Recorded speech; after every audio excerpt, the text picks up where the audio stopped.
अगदी 17 वर्ष या एरियात येऊन सुद्धा कधीही मनासारखं न घडलेली गोष्ट आज माझ्या मनासारखी घडली. काय ते सांगतेच पुढे. त्याआधी आज मी जाणार होते राख्या घेण्याकरिता. राख्या घेण्याकरिता निघाली, पण घरातून नाही ठरवलेलं, अगदी रस्त्यात सुद्धा मनात सुद्धा आलं नाही. पण जेव्हा या एरियात मी आले तेव्हा अगदी समोर दिसतंच वाटलं की आज तरी या मंदिरात जावं. आज आपल्याला कोणतंही विघ्न नाही, म्हणून मी या मंदिरात जायला निघाले. बघा ना, किती सुंदर मुकुट असलेले या देवीचं दर्शन आज माझ्याकडून घडलं. 17 वर्ष या एरियात येऊन सुद्धा कधीही मी या मंदिरात आलेली नव्हती.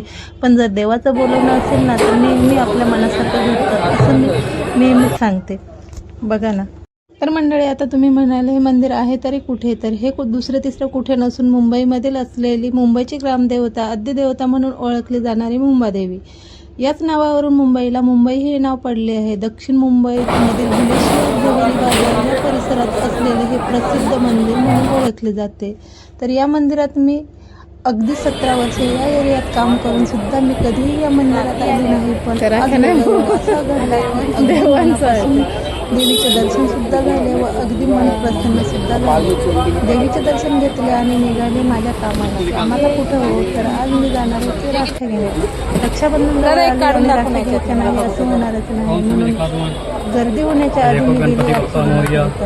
अगदी सुंदर सुंदर डिझाईन, अगदी सुरेख अशा राख्या मार्केटमध्ये आलेल्या आहेत. या मार्केटमध्ये खूप स्वस्त आणि होलसेल मार्केट आहे. तुम्हाला जर तुम्ही जर मुंबईच्या आसपास राहत असाल तर माझे स्टेशन गेलात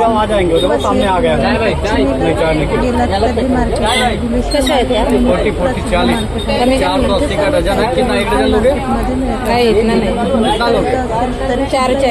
मधून तुम्ही माल अगदी स्वस्त दरात आणि मस्त असं माल मिळतो.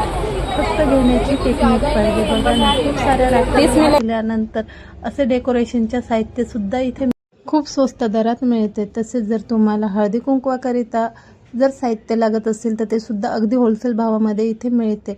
सर्व बघा ना, अगदी होलसेल मार्केट, अगदी घागरे, मुलांचे कपडे, अगदी होलसेल. तुम्ही जर मुंबईच्या आसपास राहत असाल तर या मार्केटमध्ये नक्की व्हिजिट करा. व्हिडिओ आवडल्यास व्हिडिओला लाईक, शेअर व सबस्क्राईब करायला विसरू